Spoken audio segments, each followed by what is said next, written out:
Good morning বন্ধুরা, কেমন আছো তোমরা? নিশ্চয়ই ভালো আছো, আমিও খুব ভালো আছি। অনেক আগেই সকালে ঘুম থেকে উঠেছি, তখন বাজে ঘড়িতে 6:30, তখন আর মোবাইলটা নিইনি।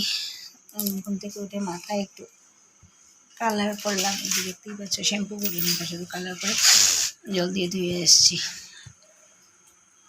শুক্রবার ফ্রাইডেতে করবো শ্যাম্পু। আর ব্রেকফাস্ট বানিয়ে গেছিলাম, বর তো খেয়ে কখনই চলে গেছে, ঠান্ডা লেগে গেছে। বর তো খেয়ে কখনই চলে গেছে দোকানে। বর খেয়ে গেছে ডাল আলু ভাজা, আমি খাচ্ছি রুটি আর একটু মিষ্টি ছিল, মিষ্টি দিয়ে।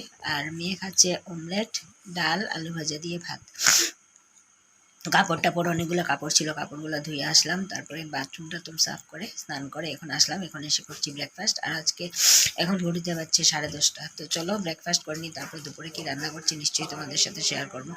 তো চলো ব্লগটা দেখতে থাকো আর সঙ্গে থাকো।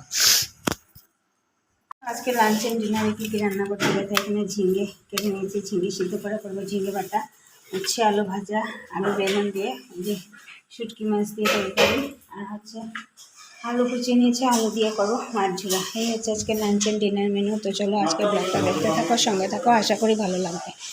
অনেকগুলো রান্না আজকে নিয়ে নিয়েছি একসাথে, সবগুলো নষ্ট হয়ে যাচ্ছে, তো কী করবো এর জন্য। আর এই দেখো, আমার ঘরে এখানে আর্টের মেলা বসেছে। এই যে এখানে মেয়ে আর্ট করছে, এখানে পাশের বাড়ির বাচ্চাটা বসে বসে আর্ট করছে।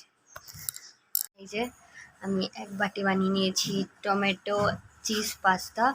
এটা আমি বানাইনি, বাইরে কিনতে পাওয়া যায় প্যাকেটগুলো, তো ওইগুলো আমি কিনে এনেছি আর বানিয়ে নিয়েছি জলদি 2 মিনিটসে ম্যাগি পাস্তা টমেটো চিজ।